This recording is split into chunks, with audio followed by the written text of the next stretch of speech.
یہاں یہ ہوتا ہے کہ اگر آپ کو پتا ہوتا ہے جو پراپرٹی کا اونر ہے کہ شراب میں بکے گی، وہ بولتا ہے کہ میں اچھا آپ کی شراب بکے گی تو آپ کی انکم بھی زیادہ ہو، تو آپ میرے کو $1000 زیادہ کرایہ دو، یہ الاؤڈ ہے؟ یہ الاؤڈ نہیں ہوگا، کیونکہ اب وہ شراب بکوانے کے پیسے لے رہا ہے، یہ الاؤڈ نہیں ہوگا. ہم تو صرف جگہ حوالے کرنے کے پیسے کی بات کر رہے ہیں، وہ جائز ہے. اعلیٰ حضرت امام سنت فاضل بریلوی رحمۃ اللہ علیہ سے ایک مسئلہ پوچھا گیا، بل نالج کی بات ہے، اگرچہ کہ مسئلہ بڑا ایسا ہے تھوڑا سا شرم و حیا سے متعلق رکھتا ہے، لیکن چونکہ ایک علم کی بات ہے تو میں آپ کو بتا رہا ہوں. اور امام اہل سنت وہ ذات ہے کہ جن کی فقاہت کو پوری دنیا نے تسلیم کیا ہے، ان کے دشمنوں نے بھی ان کو نمبر 1 فقیہ قرار دیا. جو لوگ عقیدے میں ان کے مخالف تھے، ندوۃ العلماء میں جب ہندوستان کے فقہاء کی فہرست بنائی گئی تو اس فہرست میں سب سے اونچا نام، سب سے پہلا نام تھا وہ اعلیٰ حضرت رحمۃ اللہ علیہ کا نام. ڈاکٹر اقبال صاحب نے کہا کہ اگر ان کی مزاج میں سختی نہ ہوتی تو یہ اپنے زمانے کے ابو حنیفہ ہوتے. تو آپ کی فقاہت وہ ہے کہ جس کے سامنے عرب کے علماء نے گردنیں جھکا دی، آپ کے فتووں کو تسلیم کیا. آپ سے ایک فتویٰ پوچھا گیا کہ حضور کیا حکم شرعی ہے کسی طبیب کے پاس کوئی پراسٹیٹیوٹ جو کہ گناہ سے اپنا پیسہ کماتی ہے، وہ آ کے اپنا علاج کرواتی ہے اور خاص اپنے شرمگاہ کا علاج کرواتی ہے کہ زیادہ استعمال کی وجہ سے بالکل لوز ہو گئی، وہ اس کو ٹائٹ کرنے کے لیے کچھ کرنا چاہتی ہے وہ، تو کیا ڈاکٹر اس کا علاج کرنا جائز ہے؟ تو آپ نے فرمایا کہ طبیب صرف اصلاح کی نیت کرے، اس بات کی نیت نہ کرے کہ یہ غلط کام کرے گی اس سے، تو اس کو اس کا علاج کرنا جائز ہے. باقی جو کام جو بھی ہوگا غلط ہوگا وہ خود ذمہ دار ہوگا اپنے فعل کی، وہ اپنے صرف علاج کی نیت کرے. یہاں تک پوچھا گیا کہ حضور مندر تعمیر ہو رہا، مندر کی مزدوری کرنا جائز ہے؟ تو آپ نے فرمایا کہ مندر تو ایک عمارت ہوتی ہے، وہ تو بعد میں بنتا ہے مندر جب اس میں عبادت کی جاتی ہے، تو مطلقاً اگر کوئی یعنی مزدوری کی نیت سے کام کرنا چاہے تو اس کے لیے کام کرنا جائز ہے. کئی مثالیں میں نے آپ کے سامنے پیش کی ہیں. ہماری مسجد یہ لوگ بناتے ہیں.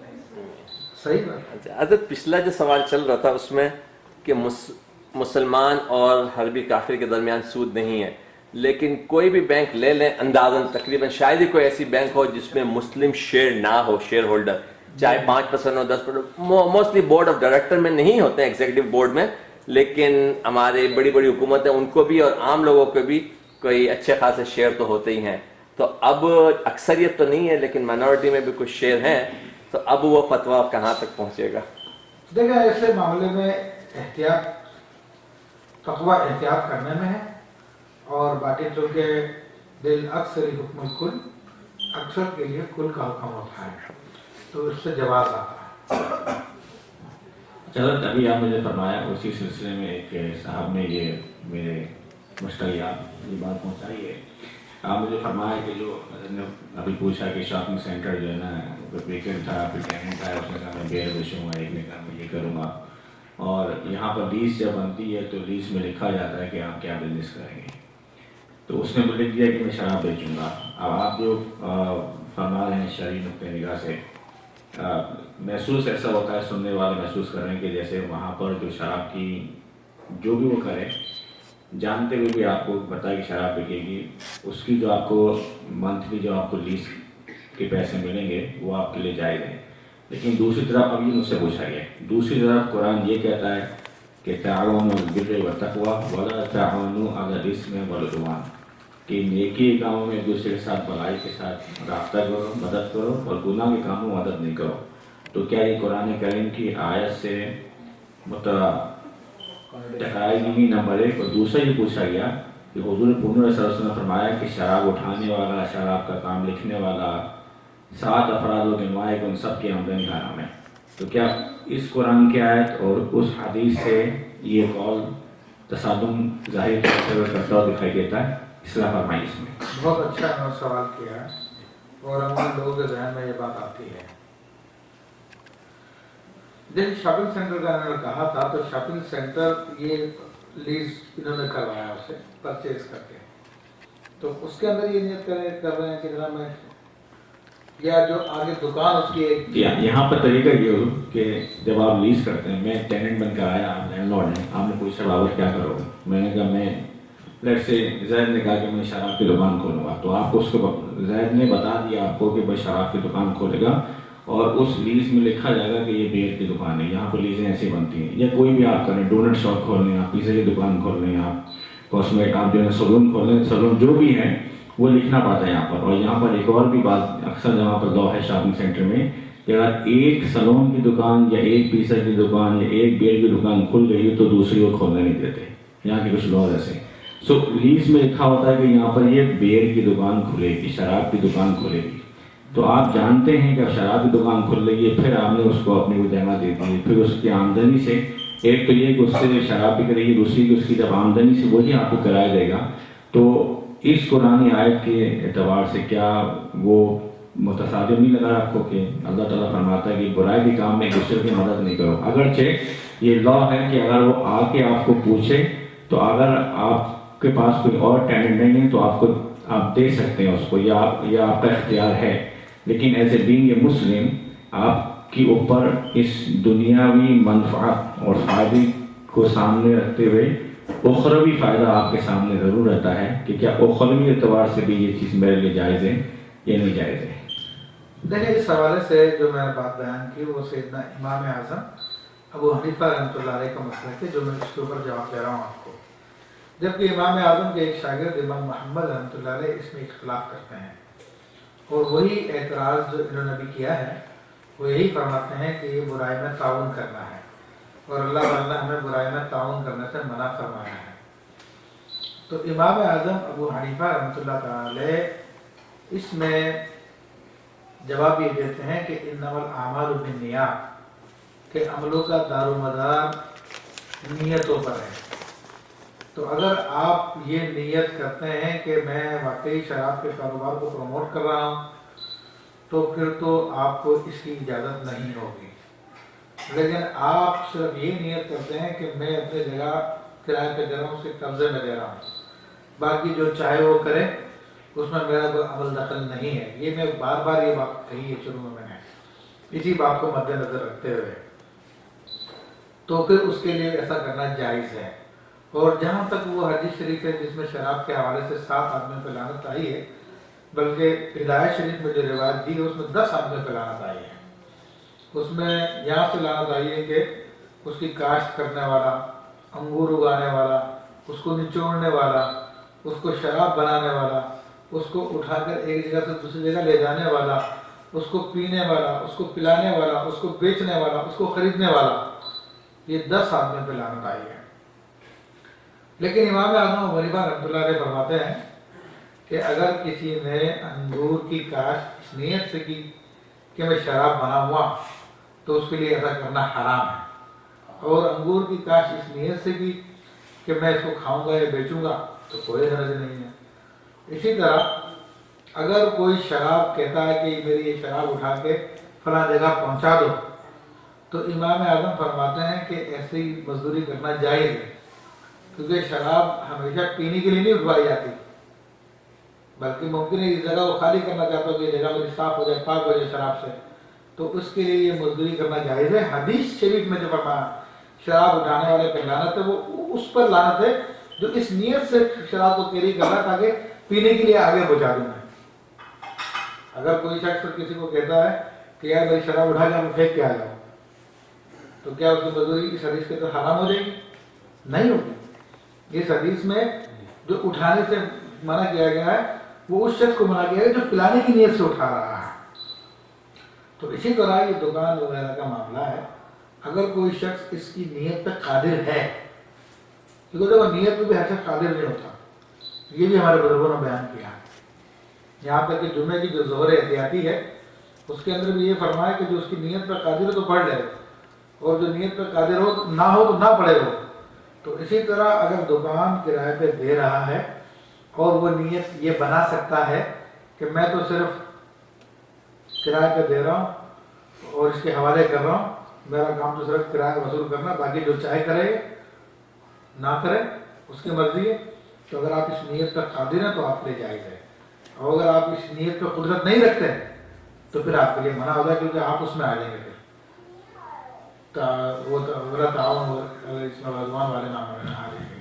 اور ایسی شاپنگ سینٹر میں اگر کوئی چرچ کے لیے آتا ہے کہ ہمیں چرچ یہاں پر کھولنا ہے، ہاں اس کا بھی یہ حکم ہے، نیت کے اوپر ڈپینڈ کرتا ہے. اگر آپ اس نیت پر قادر ہیں کہ بھائی میں تو صرف اپنا جگہ دے رہا ہوں، اس کے حوالے کر رہا ہوں، باقی جو چاہے کرے اس کا اپنا فیل ہے، خود ذمہ دار ہے، اللہ کو خود جواب دے گا. میں نے تو اپنی جگہ کرایہ پہ دی ہے، اس میں اچھا کام بھی ہو سکتا ہے، برا کام بھی ہو سکتا ہے، تو یہ خود اپنے فیل کا ذمہ دار ہے. آپ پرمیشن دیتے ہیں نا، آپ اس کو پرمیشن دیتے ہیں کہ آپ کھولو؟ آپ اس کو پرمیشن دیتے ہیں دکان کو استعمال کرنے کی. اور یہ نہیں کہتے کہ شراب کھولو، شراب بیچ لو یہاں پہ، آپ استعمال کی پرمیشن دیتے ہیں.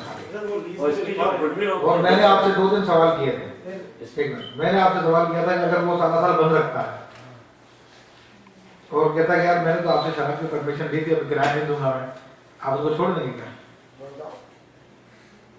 آپ لیں گے کرایہ اس سے؟ حقیقت کے مطابق بات کریں جی تو کیا ثابت ہوا؟ جگہ کا کرایہ. جگہ کا کرایہ ہے. تو جو نیت کر سکتا ہے وہ کر لے، جو نہیں کر سکتا وہ نہ کرے. تو آگے جا کے جو اس کی گڈ ول ملے گی 10-15 سال کی، وہ تو گیا کہ بزنس کو ملے گی. نہیں، گڈ ول اس کو تو نہیں ملتی نا، اس کو کہاں ملے گی؟ مالک مکان کی بات ہو رہی ہے، کرایہ پہ دیا 15 سال 20 سال کے لون، جی دکان تو اس کو واپس مل گئی نا. جی جی اب وہ بیچنا چاہے تو بیچ سکتا ہے نا. جی جی. تو وہاں پر بیئر کا بزنس بکے گا نا. وہاں پہ جو کچھ بھی بکے، پراپرٹی کی قیمت آپ کی بڑھ رہی ہے، وہ آپ پراپرٹی کی قیمت بیئر کی وجہ سے بن رہی ہے. جس کی وجہ سے بڑھی ہو. غلط تو غلط ہونا ہی. نہیں، کیا وہ قیمت جو بڑھی ہے کیا اس میں شراب دیواروں میں بڑھ رہی ہے کیا؟ نہیں نہیں، یا اس کے فرش کے اندر شراب پھیل رہی ہے اس وجہ سے بڑھ رہی ہے قیمت؟ نہیں، اس میں تھوڑی سی وضاحت کر دوں کہ اس میں آپ کہہ رہے ہیں، لیکن اس میں جو قیمت بڑھتی ہے وہ اس ٹیننٹ کی، اس سینٹر کی آکیوپینسی ریٹ جو ہے اس کی وجہ سے بڑھتی ہے کہ کتنا کرایہ آ رہا ہے. اگر اس میں شراب کی جگہ جوتے کی دکان ہوتی اور اتنا ہی کرایہ آتا تو اس کی قیمت وہی رہتی. تو غالباً اگر مفتی صاحب اس میں بتائیں گے کہ اس کی وجہ جو ہے وہ شراب کی وجہ سے نہیں ہو رہی بلکہ کرایہ آ رہا ہے آپ کی جگہ کا. یعنی اگر شراب کی جگہ جوتے کی دکان بھی ہوتی اور اس کا اتنا ہی کرایہ آ رہا ہوتا تو اس کی ویلیو اتنی ہی بڑھتی. میں تو یہ جو سوال کرنے کا مقصد ان کو سمجھانا ہے، کیا جو قیمت بڑھ گئی اس وجہ سے بڑھ گئی کہ یہاں کی دیواروں میں شراب بڑھ رہی ہے؟ نہیں ہے، بزنس کی وجہ سے بڑھی ہے، اس کی مقام کی ویلیو کی وجہ سے بڑھی ہے، اور اس میں کوئی ظاہری بات کا اضافہ نہیں ہوا. اور یہ تو شریعت کا حکم ہے کہ لوگ باغ قابلتاً بیعرفنی یجوز، آپ کی چیزیں جتنے میں چاہے آپ بیچیں. اگر کوئی شخص کاغذ کو 1000 کا بیچتا ہے، کاغذ کا ٹکڑا، یہ ہمارے دکان لکھا ہے، تو جائز ہے، اس کی چیز ہے، جتنے میں چاہے بیچے ہو. تو اس کے اندر اس بات کا مطلب نہیں ہے کہ اس میں کیا کاروبار ہوا تھا اتنے قیمت بڑھ گئی ہے. تو اس میں ایک سوال آ رہا ہے. فرسٹ یہ کہ میں پراپرٹی کی تلاش کروں اس وقت خریدنے کے موڈ میں، فار ایگزامپل، اور ایک کنوینس اسٹور یا گیس اسٹیشن یا کوئی ایسی جگہ جو کہ آلریڈی شراب بیچ رہا ہے، لیکن اس کا جو لینڈ لارڈ ہے جس نے اس کو لیز کیا ہوا ہے وہ کہتا ہے بھائی وہ اس کو بیچنا چاہ رہا ہے، اگر آپ خریدنا یہ قیمت دیں اور خرید لیں. تو میں نے جا کے وہ خرید لیا، شاپنگ سینٹر یا گیس اسٹیشن یا کنوینس اسٹور جو کچھ بھی ہے، آن دا بیسس کہ یہاں پہ میرے پاس 4 یا 5 یا 8 سال کی لیز ہے، مجھے وہاں سے کرایہ مل رہا ہے. اب مجھے پتا ہے کہ یہ میری جو میں نے خریدا ہے وہ آلریڈی ٹیننٹ ہے جو کہ شراب بیچ رہا ہے. جی جی. تو اس صورت میں میں وہ خرید سکتا ہوں؟ ہاں بالکل، اس کے جس طرح حضرت فرما رہے ہیں اس بیس پہ تو آپ کا جائز ہو جائے گا جو حضرت کہہ رہے ہیں امام اعظم کے فتوے کے مطابق، تو یہ جائز جائے گا. یہ جیسے نے فرمایا امام اعظم کے فتوے کے مطابق. برادر اس کو ریپ اراؤنڈ کرتے ہیں. ایک اور سوال آیا پھر آپ کے ذہن میں آئے تو پوچھے گا. حضرت مولانا بلال صاحب تشریف فرمائے ہمارے درمیان. حضرت یہ پوچھا ہے کہ دارالحرم میں ایک اور یہ مختلف ہی مسئلہ ہے ہمارے درمیان کہ کیا دارالحرم میں نماز جمعہ اور نماز عیدین منعقد ہو جاتی ہیں؟ دیکھیں، دارالحرم اگر کسی جگہ کو مان لیا جائے تو پھر تو وہاں پہ نماز جمعہ و عیدین نہیں ہوں گی. لیکن دارالحرم کی تاریخ جو ہمارے فقہاء نے بیان کی ہے، ایک تاریخ تو یہ ہے کہ ہر وہ جگہ جہاں پر کبھی اسلامی حکومت نہ رہی ہو اور اس کے ارد گرد بھی کوئی اسلامی ممالک نہ ہو تو وہ دارالحرب ہے.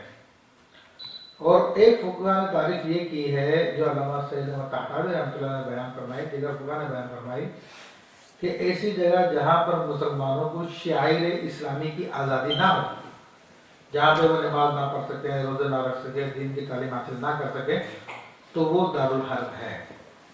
تو میں تو اس دوسری تعریف کو لیتا ہوں کہ یہاں پہ انگلینڈ ہو، خواہ امریکہ ہو، خواہ یورپ کے بعض کنٹری سوائے اسرائیل کے، اس وقت دنیا میں کوئی بھی دارالحرب نہیں ہے. اسرائیل میں پابندی ہے مسلمانوں پر، باقی دنیا میں کہیں بھی مسلمانوں پر پابندی نہیں ہے کہ وہ نماز نہیں پڑھ سکتے، روزہ نہیں رکھ سکتے، قرآن نہیں پڑھ سکتے، اسلامی اسکول نہیں بنا سکتے، دین کی تعلیم نہیں دے سکتے، کہیں بھی نہیں، یہاں پہ بھی نہیں ہے. تو یہ جگہ بھی دارالحرب نہیں ہے.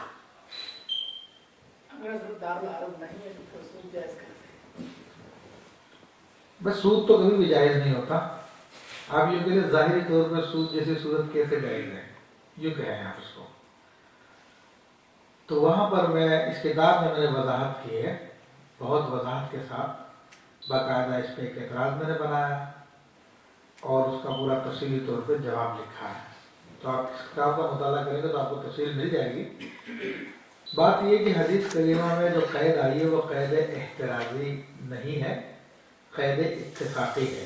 ابھی خاص ٹرمینالوجی ہے، اس کو میں تفصیل سے بیان کرنا جاؤں گا تو آپ کو بہت مشکل ہوگی. چلے سمجھا دیتا ہوں میں.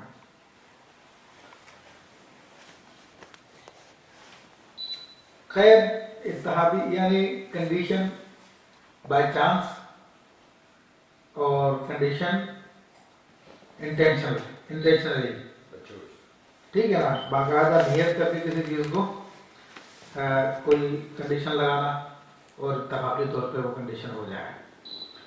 تو ہمارے فقہاء کرام فرماتے ہیں کہ نبی کریم صلی اللہ علیہ وسلم کی ان احادیث میں جو تھما کا لفظ آیا یا دارالحرب کا جو لفظ آیا وہ قید اتفاقی ہے، قید احترازی نہیں ہے. کیونکہ اس زمانے میں حربی کافر صرف اور صرف دارالحرب میں پایا جاتا تھا، تو اس لیے نبی کریم صلی اللہ علیہ وسلم نے دارالحرب کی قید لگائی، وہ جو اتفاقی تھی. اور ویسے اگر ہم اس زمانے میں دیکھتے ہیں تو ملا جیون رحمۃ اللہ تعالی علیہ، جو کہ عالمگیر رحمۃ اللہ علیہ کے استاد ہیں، تفسیرات احمدیہ ان کی بہت بڑی کتاب ہے اور جس کو سارے کے سارے ہم کے فقہا مانتے ہیں. اپنی اس کتاب میں اورنگزیب عالمگیر کے زمانے میں جو نہایت انصاف پسند بادشاہ تھا اور مسلمان بادشاہ تھا، اپنے زمانے کا مجدد تھا، اس کے زمانے میں آپ نے فرمایا کہ اہل فہم پہ یہ بات روشن ہے کہ اس وقت دنیا میں کہیں بھی ذمی کافر نہیں پایا جاتا، سارے کے سارے حربی ہیں.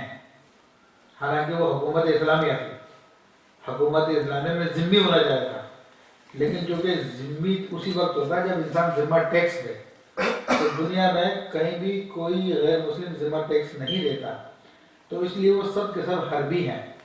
تو یہ جگہ اگرچہ کہ دارالحرب نہیں ہے لیکن یہاں کے غیر مسلم سب کے سب حربی ہیں. تو حدیث شریف میں امام اہل سنت نے یہ بات بیان فرمائی، اس میں نے حوالہ لکھا ہے باقاعدہ. صدر الشریعہ بدر الطریقہ مولانا امجد اعظمی رحمۃ اللہ نے باقاعدہ یہی بات بیان فرمائی کہ یہ قید اتفاقی ہے، احترازی نہیں ہے. دنیا میں جہاں بھی غیر مسلم پائے جاتے ہیں وہ سب کے سب حربی ہیں، تو ان سے یہ معاملہ کرنا جائز ہے. یہ ہمارے بہت سے مسلمان بھائی عربیوں سے کے ساتھ جو ہے وہ بارگیز کرتے ہیں. انہوں نے اپنے کہتے ہیں کہ ہمارا جو لین دین ہے وہ سود نہیں ہے. وہ شاید کرائے کی شکل میں دیتے ہیں کہ وہ کہتے ہیں کہ جی ہر مہینے جو آپ کرایہ دے رہے ہیں ہمیں تو اس میں سے وہ ایکچولی کرایہ دے رہے ہیں، لیکن بہرحال یہ کہ وہ زیادہ لے رہے ہیں. مطلب اگر آپ کی فار ایگزامپل 3 لاکھ روپے ہے، اگر آپ کیلکولیٹ کریں تو اینڈ آف اینڈ ہوگا اس میں کہ آپ کو 6 لاکھ دیں گے، ٹھیک ہے نا. جبکہ آپ امریکن کے بینک سے اگر آپ مارگیج کر رہے ہیں تو اس سے کہیں کم آتے ہیں، تو ان کا ریٹ بہت ہائی ہے، لیکن وہ کہتے ہیں سود ہے. دیکھیے یہ اسلامک بینکنگ کے حوالے سے بات ہوئی ہے کہ اسلامک بینکنگ یہاں پر آئی ہے اور دنیا کے مختلف ممالک میں اسلامک بینک کام کر رہے ہیں. اور یہاں پر میں ایک بات کی وضاحت کر دوں کہ اس دنیا میں سب سے پہلے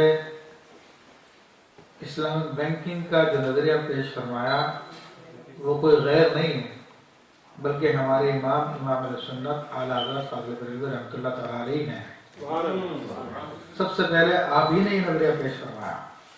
آپ پاکستان کی اسٹیٹ بینک کی ویب سائٹ پہ جائیں، ان کی تحقیق کے مطابق سب سے پہلے اسلامک بینکنگ کا نظریہ قائد اعظم نے دیا 1940 میں، لیکن میں نے اس کے اوپر پورا ایک مضمون لکھا ہے جو انٹرنیشنل رسالہ ہے معرفت رضا، اس میں وہ چھپ چکا ہے اور اس نے اس بات کو ثابت کیا ہے کہ 1910 میں سب سے پہلے امام اہل سنت فاضل بریلوی رحمۃ اللہ علیہ نے باقاعدہ مسلمانوں سے فرمایا، جب آپ سے پوچھا گیا حضور مسلمانوں کی اصلاح کس طرح ہوگی، مسلمان اپنے پیروں پر کس طرح کھڑے ہوں گے، ساری دنیا میں مسلمان رسوا ہو رہے ہیں، تو آپ نے فرمایا 3 چیزیں ضروری ہیں، اور وہ باقاعدہ ایک رسالہ ہے جس کا نام تدبیر فلاح و نجاح ہے۔ اس رسالے میں آپ نے فرمایا کہ مسلمان آپس میں اپنی خرید و فروخت کریں۔ یہ بعد میں جو ہے ڈاکٹر کینز کا نظریہ کرایا۔ ڈاکٹر کینز جو ہے یہ اکنامسٹ تھا، اس نے نظریہ پیش کیا اور یورپ آج اسی کے نظریے پر جو ہے چل رہا ہے، آپس میں ساری خرید و فروخت کرتے ہیں اور ایک نئی طاقت بن کے سامنے آ گیا وہ، اور یورپ نے بعد میں یہ کام شروع کیا تھا۔ اگر مسلمان امام علیہ سنت کی بات پہ عمل کرتے تو مسلمان اس سے پہلے بن جاتے ہیں، لیکن نصیب کی بات ہے اپنے امام کو پہچانا نہیں۔